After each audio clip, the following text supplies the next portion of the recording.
Proses pencarian korban kebakaran depo Pertamina Pelumpang Jakarta Utara dihentikan mengingat tidak lagi ditemukan korban jiwa setelah beberapa hari melakukan proses evakuasi. Kini tim SAR gabungan berfokus pada pembersihan sisa-sisa puing bangunan dan meruntuhkan bangunan lapuk yang dikhawatirkan membahayakan keselamatan warga. Dan berikut liputan Febrian Ahmad dan juru kamera Ridwan Bima di lokasi kebakaran depo Pertamina Pelumpang pasca proses pencarian dihentikan.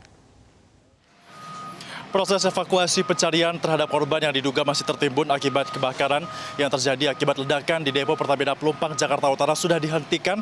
Hal ini kami dapatkan informasinya dari Kapolres Jakarta Utara yang mengatakan meskipun masih ada 13 orang yang dinyatakan hilang, namun pencarian di bawah puing-puing sudah dihentikan. Kita bisa saksikan bahwa saat ini tidak ada proses pencarian dari puing-puing akibat kebakaran. Warga yang sebelumnya juga berada di lokasi ini untuk membantu proses pencarian juga sudah tidak berada di lokasi ini karena penjagaan sudah semakin diperketat sejak proses pencarian dihentikan. Hanya ada petugas kepolisian ataupun TNI yang berada di lokasi ini yang mereka juga melarang warga untuk mendekat untuk keamanan warga. Selain itu, pengamanan ini dilakukan hanya diperbolehkan warga yang memiliki kepentingan saja yang boleh masuk. Untuk warga yang tidak memiliki kepentingan maupun dan juga awak media saja yang diperbolehkan untuk masuk ke dalam lokasi ini. Nah, saya akan ajak Anda untuk melihat proses apa yang dilakukan pada hari ini setelah melakukan pencarian kemarin beberapa hari tidak menemukan hasil. Maka kini fokus dari tim SAR gabungan yang berada di lokasi ini adalah untuk melakukan proses evakuasi terhadap sisa-sisa ataupun puing-puing bangunan yang masih ada di lokasi ini yang dikhawatirkan bangunannya sudah semakin rapuh akibat dari kebakaran sehingga perlu untuk dilakukan antisipasi dengan menghancurkan bangunan ini dan juga tidak membahayakan bagi warga nantinya. Saya akan gambarkan untuk Anda seberapa dekat antara depo Pertamina ini dengan permukiman warga sehingga diperlukan relokasi.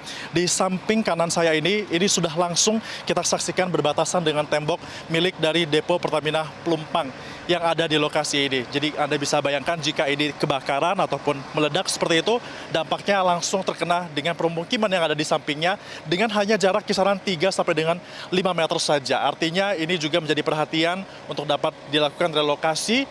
Untuk warga yang masih dinyatakan hilang, totalnya ada 13 warga yang hilang.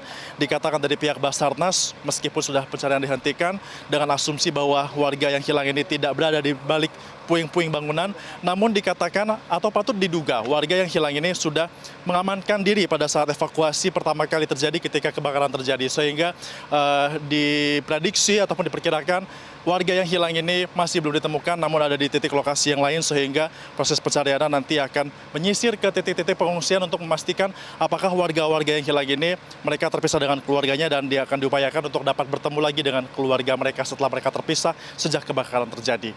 Dari Jakarta, Febrian Ahmad, Ridwan Bima.